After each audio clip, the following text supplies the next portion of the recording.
Welcome to the Explainer. Okay, picture this. It's April 2026. You're on a dream Antarctic cruise, right? Surrounded by ice and incredible wildlife. But suddenly, a deadly land-based pathogen sweeps the ship. Today, we are unpacking this wild medical mystery.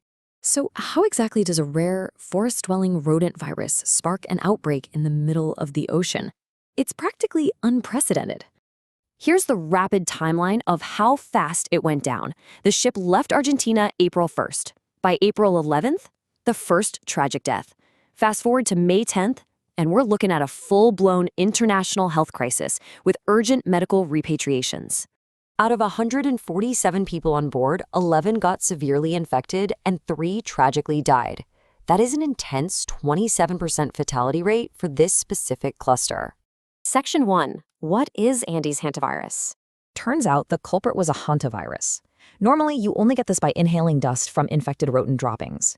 Humans are usually a dead-end host. You get sick, but you don't pass it on to your friends or family. And getting sick from it is brutal. Severe cases lead to hantavirus pulmonary syndrome, carrying a massive 38 to 50% fatality rate across the Americas. But here is the terrifying twist. This wasn't just any strain.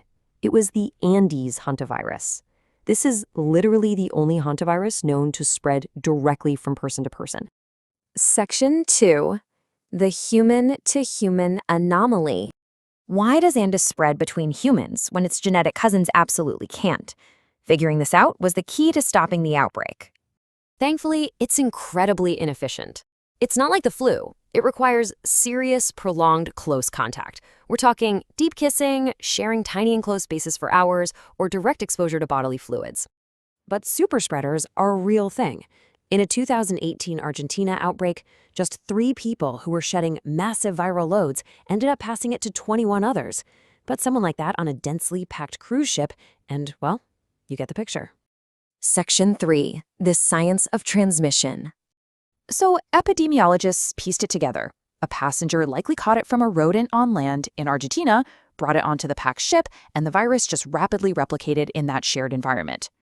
And here is the biological smoking gun. Unlike other hantaviruses that get totally destroyed by the antimicrobial compounds in our saliva, the Andes strain has some unknown trick that lets it survive right there in oral secretions. But don't panic. Genetic sequencing showed almost 0 variation between the sick passengers. It didn't mutate into some new superbug. It was just a single, unlucky spillover event. Section 4.